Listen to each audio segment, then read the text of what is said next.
from the VON Newsline. This is the VON Major Newscast. Good evening, I am Marvin Ross in with your VON Major News Package for today, Wednesday 20th March 2019. In our lead stories nationally, Social Services Department pushes for increased male participation in social services field, and regional fisheries officials meeting here in St. Kitts and Nevis. Regionally, 5 Caribbean leaders to meet President Trump over Venezuela crisis. Internationally, Google hit with 1.5 billion euro fine from EU over advertising. And in sports, Charlestown Secondary School dominates Bank of Nevis into high school championships. We'll have the details to these and other stories after this short break.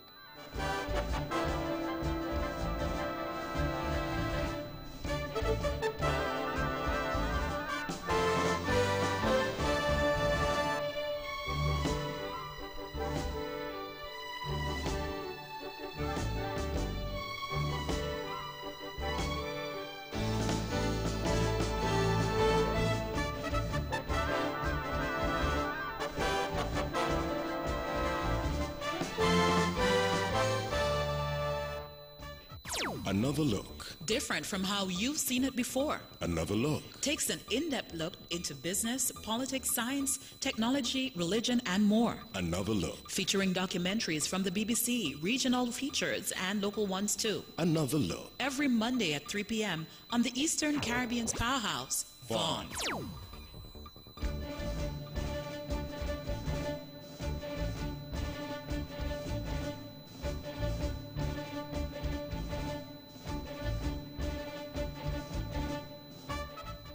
Welcome back and on to our national news segment. Nevis on Monday 19th March 2019 joined the rest of the world in observing World Social Work Day.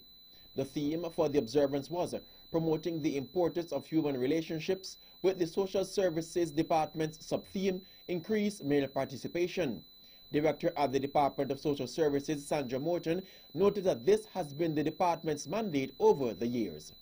That is what social work is about. It's about elevating people, especially people who are disadvantaged, looking at their needs and finding ways to meet their needs under the different department divisions that we do have, that we feel that we are already doing a lot to fulfill that mandate in our programs geared at senior citizens and at-risk youth, families. A lot of our professional relationships are caseworker-client relationships where the workers have to actually go out and interact with different people of different cultures, different backgrounds. It is what we do. It is a human service, a social service profession. And so we felt that the international theme was also a timely theme. In the lead-up to the observance of World Social Work Day, the Social Services Department held a roundtable discussion on the increased participation of men in the field of social work. The director elaborated on the sub-theme. We don't see a lot of men entering the area. Just do something about the gender disparity in these areas. We need to see more men, even if not in full-time positions, volunteering, talking one-on-one to a young male who might be getting in trouble. That is one of our areas here at the department in probation, where we deal with that at-risk youth population. We have 1 man right now and 3 women, and so it can't be the best practice, so we would want to change that. That is Director at the Department of Social Services, Ms. Sandra Morton. Caribbean technical experts who make up the Caribbean Regional Fisheries Mechanism, CRFM, are gathered here in St. Kitts and Nevis for the 2-day 17th meeting of the Caribbean Fisheries Forum. The CRFM is an intergovernmental organization established to promote and facilitate the responsible use of the region's fisheries resources. The 2-day meeting began today at the Bird Rock Beach Hotel in St. Kitts. International and regional partner organizations, observers, and stakeholders from the fisheries and aquaculture sector have also been invited to the event, organized in collaboration with the Department of Marine Resources. Among the areas listed for discussion by the forum are management plans for key fisheries, co-management of fisheries involving stakeholders and governmental officials, cooperation with regional and international partners to improve management and sustainable use of marine resources, adaptation to climate change and disaster risk management in fisheries, and measures to combat illegal, unregulated, and unreported fishing, among others.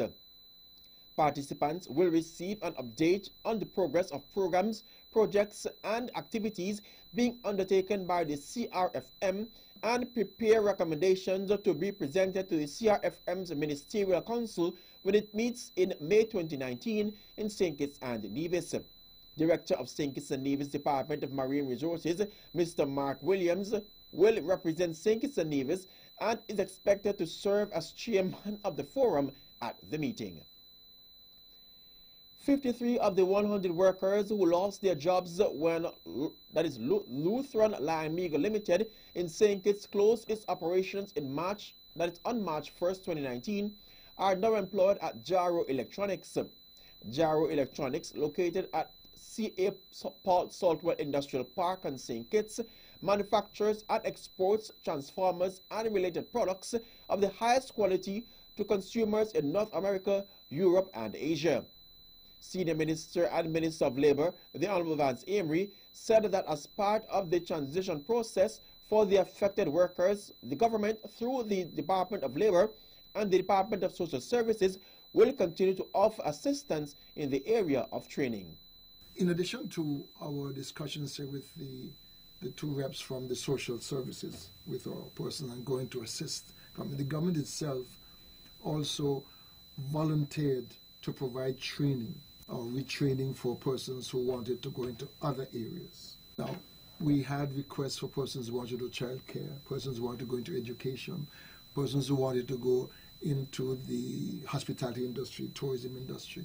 And our job and our responsibility, which we assumed, was to facilitate them, to get them to understand what it will take to engage or to embark upon a new line of employment, which would require significantly different skills. Training is expected to begin in June based on the feedback from stakeholder groups, including the former workers. The training will be coordinated by the National Skills Training Program. And one man remains hospitalized and in critical condition 1 week following an incident at Nevis's Deepwater Port. Early reports reaching the VON Newsline indicated that on Tuesday, 12th March, an incident occurred at the Long Point port where one individual was injured while working. Further to receiving this information, the VON Newsline, and after various attempts to verify the information, we were told by NASPA's Human Resource Officer, Loretta France, that the organization, and I quote, is not willing to comment on the incident at the moment, end quote. We further contacted the Royal St. Christopher and Nevis Police Force, who did confirm that such an incident did occur. According to the report from the police, a worker who was operating a forklift to offload containers at the port made an attempt to leave the equipment while the engine was still on. Upon doing such, he is reported to have touched one of the levers of the said equipment, and the machine turned and pinned his body between that machinery and a container. Reports are that he is warded at the Jeanne France Hospital and is said to be in critical condition. Investigations into that incident are still ongoing. And a project aimed at managing the risks and cost of invasive alien species in import ecosystems, species and genetic diversity was launched here in St. Kitts and Nevis on Tuesday, 19th March 2019. The project, dubbed Preventing the Cost of Invasive Alien Species IAS in Barbados and the OSCS, will focus on prevention, early detection, and the establishment of control and management frameworks for IAS that emphasize a risk management approach by prioritizing the risk that is the highest risk invasion pathways. The IAS project will run for a period of 3 years, and 8 countries will be participating in the regional aspect of the project. These include St. Kitts and Nevis, Barbados, Antigua and Barbuda, Dominica, Grenada, St. Lucia, St. Vincent and the Grenadines, and Grenada. In addition to St. Kitts and Nevis, Antigua and Barbuda and Barbados, will be executing invasive alien species pilot projects within their respective territories.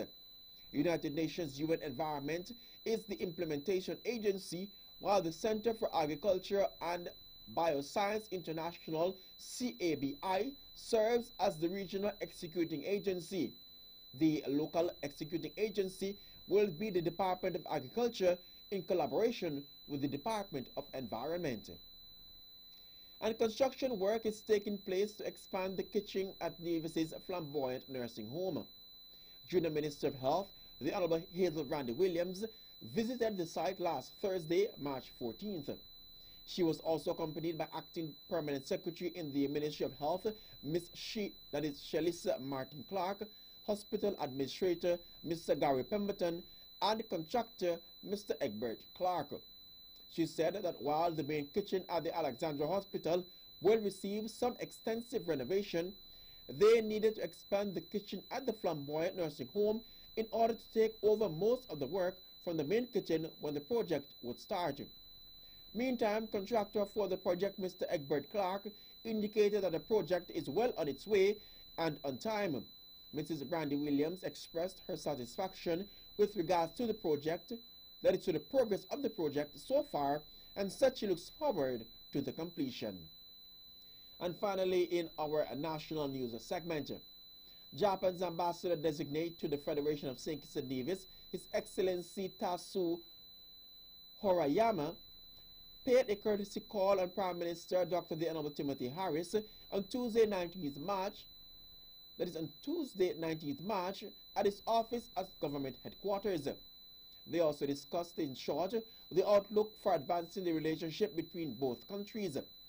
This is His Excellency Hariyama's first official visit to the Federation. He presented his credentials as the new ambassador on Monday, as well as letters of recall of his predecessor to His Excellency the Governor General, Sir S.W. Tapley Seaton. His Excellency Hirayama previously served as Consul General to Japan in Perth, Australia. Prime Minister Harris officially welcomed and congratulated His Excellency Hirayama to his new post. He also used the occasion to comment on the diplomatic relations enjoyed between both countries dating as far back as 1985. His Excellency shared similar sentiments and gave his support to ensure that the relationship between both countries continues to grow from strength to strength. The ambassador-designate said that he looks forward to working with the government. That concludes our national news segment. You can visit our website at www.vaughanradio.com, or you can visit our social media page on Facebook at Vaughan Radio, and also our YouTube channel at Vaughan Radio for these and other stories. News from across the region comes up next.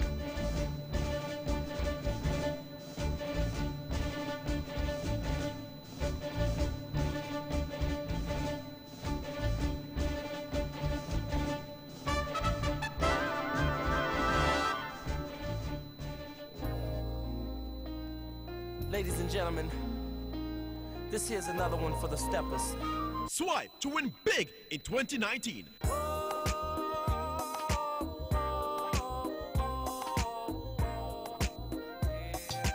That's right, the Bank of Nevis Limited is once again giving you, our valued customers, a chance to win big. Just swipe or use your Bond Visa credit card for US $100 for a chance to win a cruise for two, an iPhone XS, or a grocery dash at Best Buy Supermarket. Say what? Sign up for a Bond Visa credit card and automatically be entered for a chance to win. This offer ends August 31st, 2019. So tell your friends and family, just swipe to win big with the Bank of Nevis. The Bank of Nevis Limited, improving the quality of life. Like us on Facebook or follow us on Instagram.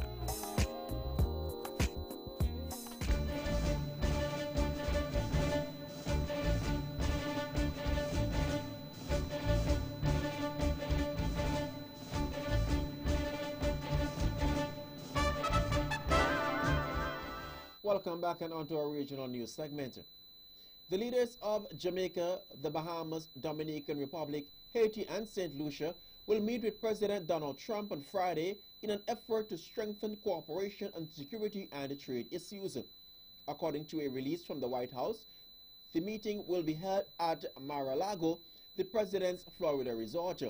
In January, Jamaica, St. Lucia, Haiti, and the Bahamas were among CARICOM countries that controversially voted in favor of a U.S.-backed resolution at the Organization of American States not to recognize the legitimacy of the current term of Venezuelan President Nicolas Maduro. Press Secretary Sarah Sanders says President Trump will use Friday's meeting to thank the leaders for their support for peace and democracy in Venezuela. She says Trump will also discuss potential opportunities for energy investment.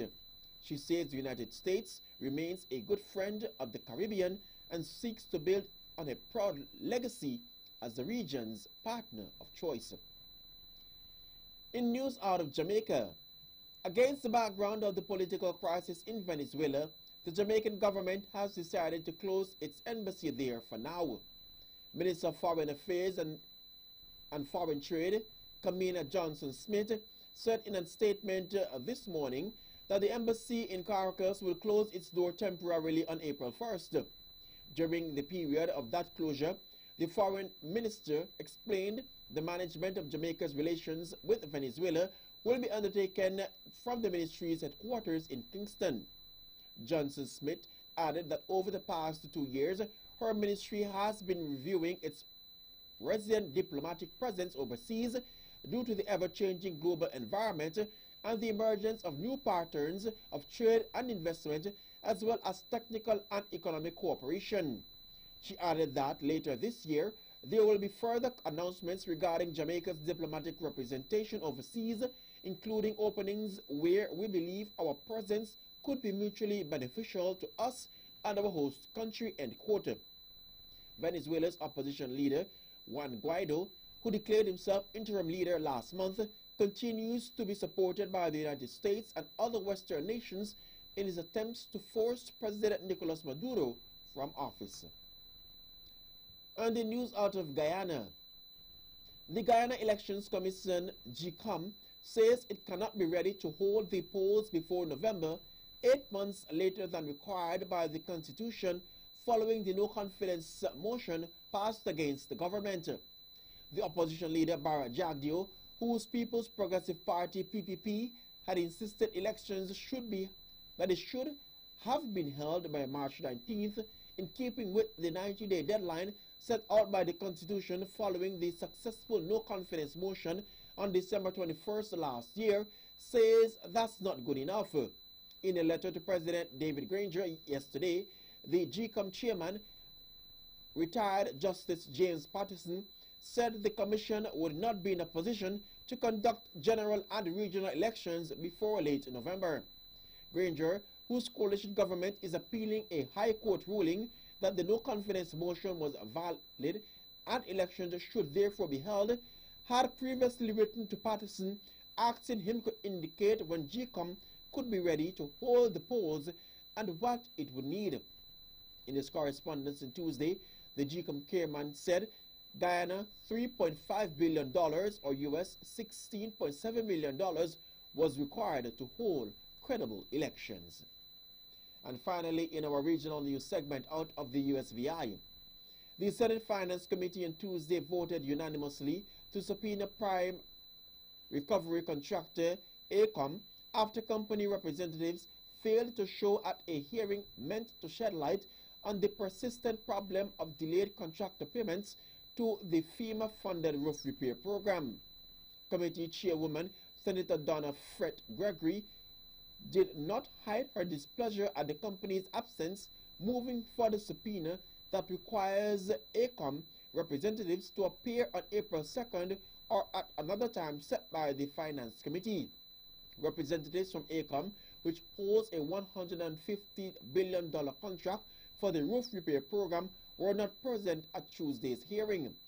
Ronald K. Taylor of AECOM Carib said correspondence saying the invitation to appear before the committee dated March 13th was too short of a notice for AECOM representatives to attend the hearing. Senator Fred Gregory said the company also did not accept an offer to meet via conference call. That concludes our regional news segment. International news comes up next as the VON Major News Package continues.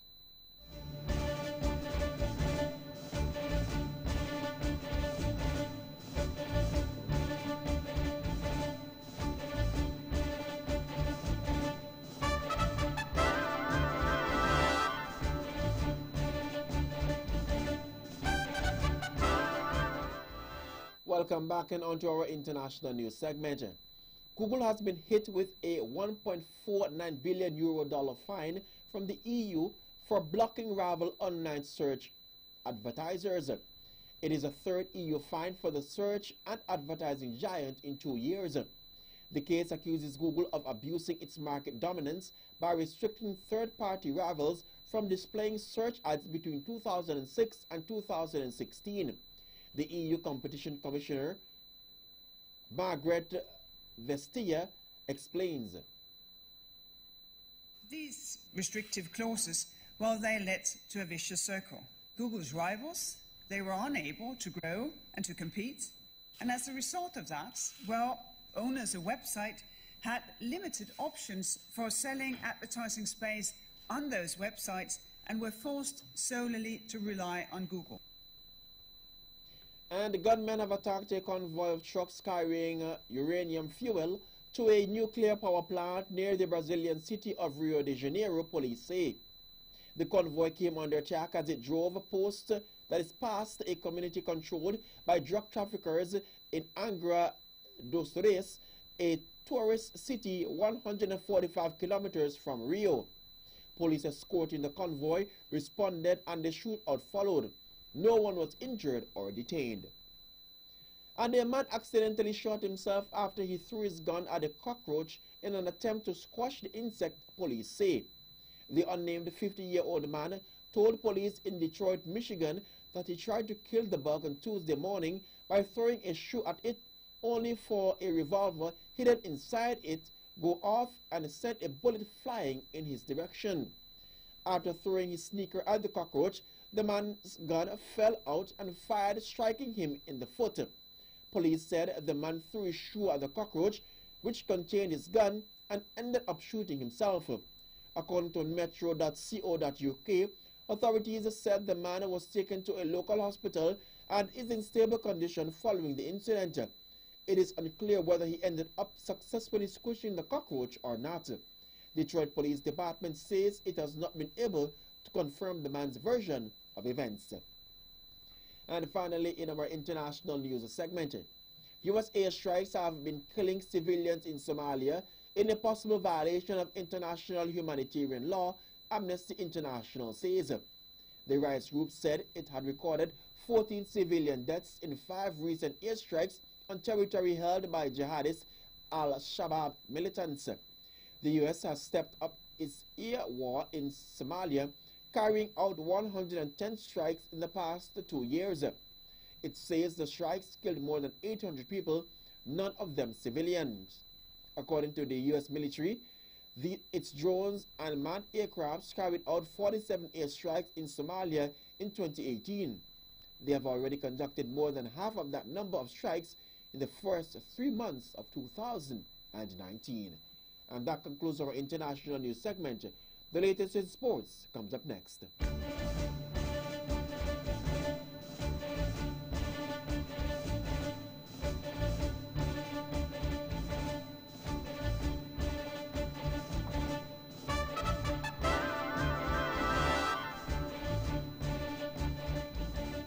Need a car but don't quite have the deposit? You don't need a deposit with Suzuki Sign and Drive at TDC Automotive. I've been waiting for this moment. Choose your Suzuki vehicle, sign up, and drive out. Get a brand new vehicle with 0 deposit, 5 years warranty, 1 year servicing, special finance and insurance, free flat screen TV with 3 months Flow TV package, free undercoating, free car care bundle, and so much more. Come in, sign up, drive out. Suzuki Sign and Drive at TDC Automotive. Terms and conditions apply.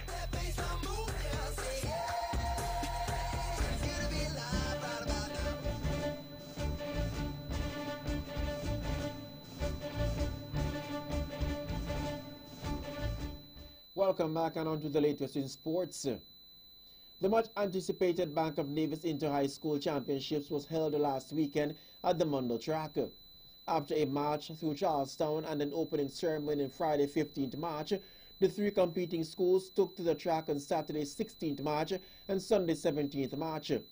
A large crowd was present on both days to support the athletes from the 3 participating schools, namely the Charlestown Secondary, Gingerland Secondary, and the Nevis International Secondary Schools.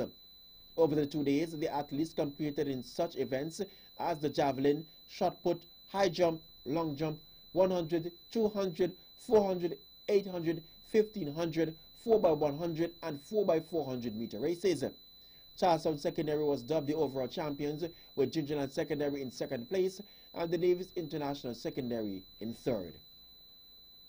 And in cricket news, the Gingerland Secondary Schools cricket team excelled against the Washington Archibald Secondary as the Giant Mount High School cricket tournament commenced on Monday, 18th March. Summarized scores are as follows. Washington Archibald High won 29 for 8 in 25 overs. Vikram 35, Chumley 2, Kimani Nisbet 2 for 15, A. France 2 for 20. Gingerland Secondary 130 for 4 in 22.3 overs. That is Tyrrell Mills 30 not out, Ryan Solomon 23, Tyreek Freeman 20, Newman 2 for 21, won 1 wicket each for Knight and Cook. Gingerland Secondary won by 5 wickets. The match continues today, Wednesday 20th March, with GSS and CSS traveling to St. Kitts for their matches.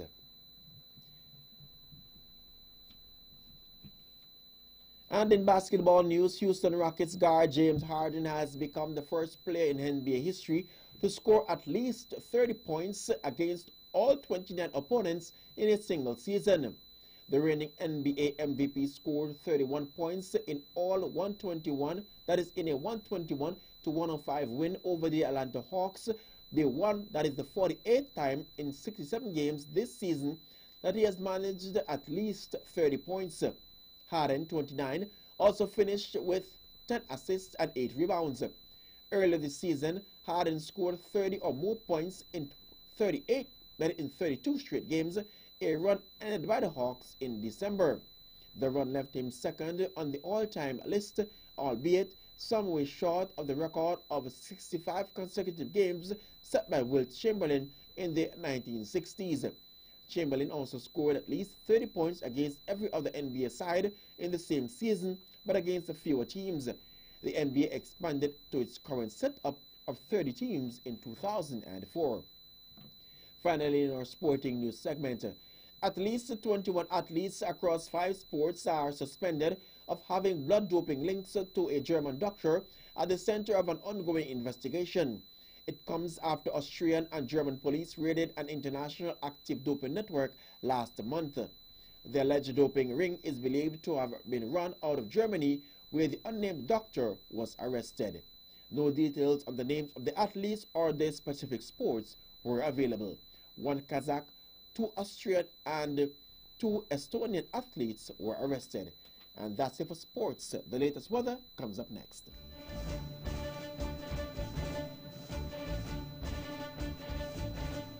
And your weather forecast for tonight reads mostly fair and cool conditions. Tomorrow will be partly sunny skies in general, with a 40% or moderate chance for some brief morning showers.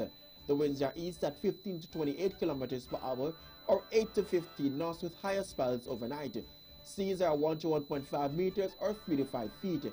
Your sunrise for tomorrow will be at 15 minutes after the 6 o'clock hour.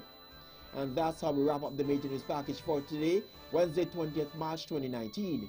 But before we go, let's take a look at the headlines once again. Nationally, Social Services Department pushes for increased male participation in social services field, and regional fisheries officials meeting here in St. Kitts and Nevis. Regionally, 5 Caribbean leaders to meet with President Trump over Venezuela crisis. Internationally, Google hit with $1.5 billion euro fine that is from EU over advertising. And in sports, Charlestown Secondary School dominates Bank of Nevis Inter-High School Championships. On behalf of the rest of the news team, I am Marvin Ross, wishing you a pleasant evening.